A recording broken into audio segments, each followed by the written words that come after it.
Got a few news stories. Um, so this is pretty serious, and I'm sure I'll be talking about it tomorrow on Paul's Security Weekly because Paul works at the company that discovered this, Eclipsium.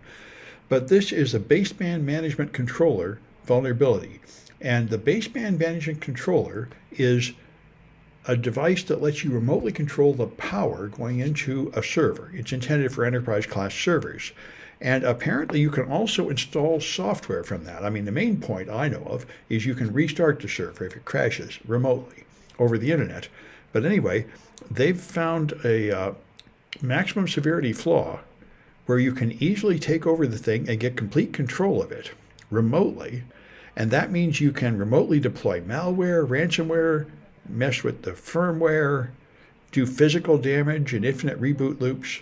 So that sounds about as bad as it could get. Um, and what's not entirely obvious to me is how you fix this. Um, they found all these vulnerabilities quite a while ago in July of 2023, so I imagine it's been fixed. Yeah, AMEI has released patches.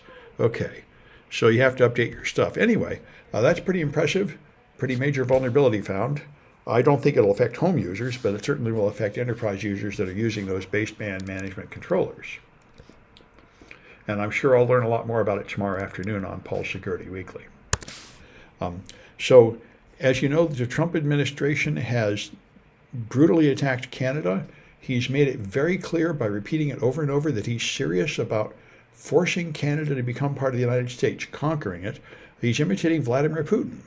And for that matter, Benjamin Netanyahu, which he got the dream of emperors back to Alexander the Great, is that you conquer land and add more land to your country, and that's how you go down in history as a great dictator. So this is Trump's goal. And so the Canadians are very, very angry at Americans, of course. They've boycotting American goods. The stores in Canada have removed American goods entirely, and Canadians are now canceling their trips to the United States. They're even refusing to take trips that pass through the United States. So that will be one of the many long-term consequences of taking our closest friend in the world and turning them into an enemy in just a matter of a couple of months. And there's a huge amount of pushback. I went to the Tesla takedown protest on Saturday, and we had 150 people protesting our local Tesla dealership, and many hundreds of people honking in support. Not a single person saying a word against it. It seems to me like everybody is mad at this administration. When I see the Republicans going to town hall, they are screaming protests. Nobody's on board with this, insulting Canada, insulting our veterans, canceling the VA, canceling Social Security. It's madness. Even the people that voted for Trump do not support this. It's crazy.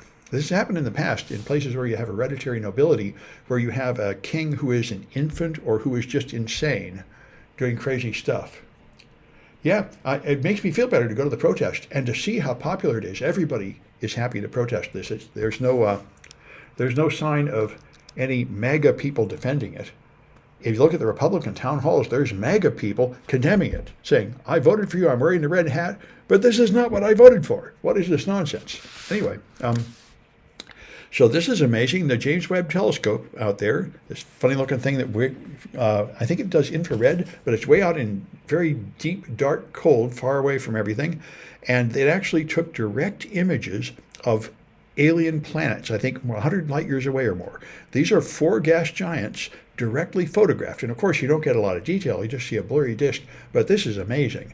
I mean, all previous investigation of alien planets had to use a very indirect technique. Like when the planet goes in front of a star, you can measure how the light profile changes with time and then deduce something about the size of the planet. But now you can directly see the planets and even see the disk, which is just amazing resolution. So that's a big step forward in astronomy. So I run DeepSeek R1 on this Mac right here, and it runs, but I'm running a reduced model that only has, I think, like 4 billion parameters, which you can run on a home computer. But this guy decided to run the full version of DeepSeek.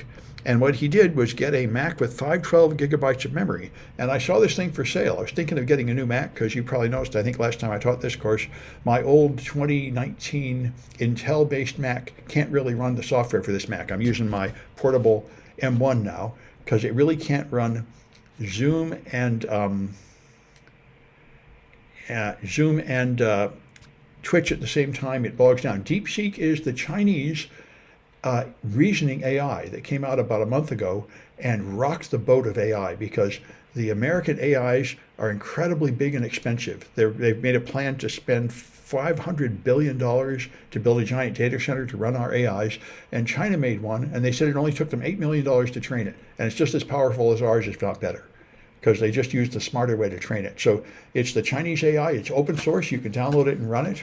Yeah, and I'm running it locally on this machine, but I'm running the small model. But this guy's running the full version, and so you have to get the expensive Mac. I saw this. I think it was $14,000. You can buy a Mac with 512 gigabytes of memory, and then that thing can run DeepSeek locally. So it's not out of reach entirely. It's not like you need $100 million to run it, but you need a fairly expensive, powerful computer to run the full model. But still, that's not too much compared to these other models. Anyway, and so Waymo, a lot of my students are riding Waymo in San Francisco. They say it's great. I haven't tried it yet, but they say it's much more relaxing than Lyft or Uber. It goes slow and it's careful. And they say at certain times of day it's even cheaper than Lyft or Uber. And now they're going to take it to Vail Hospital to ride Waymo to the San Francisco airport. And I would like to do that. I take Lyft to the airport and cabs back, and both of those are pretty bad experiences. So I think Waymo might be a better option. I'm glad to see that. I don't think it's happening yet, but they've got some kind of deal to approve it. So probably, I don't know, within the next few months, it'll probably start happening.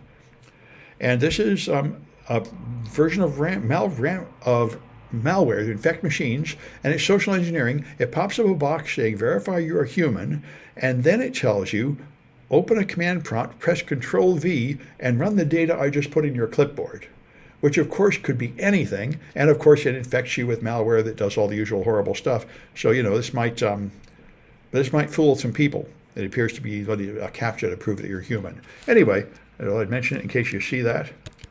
And I'm going to stop the news.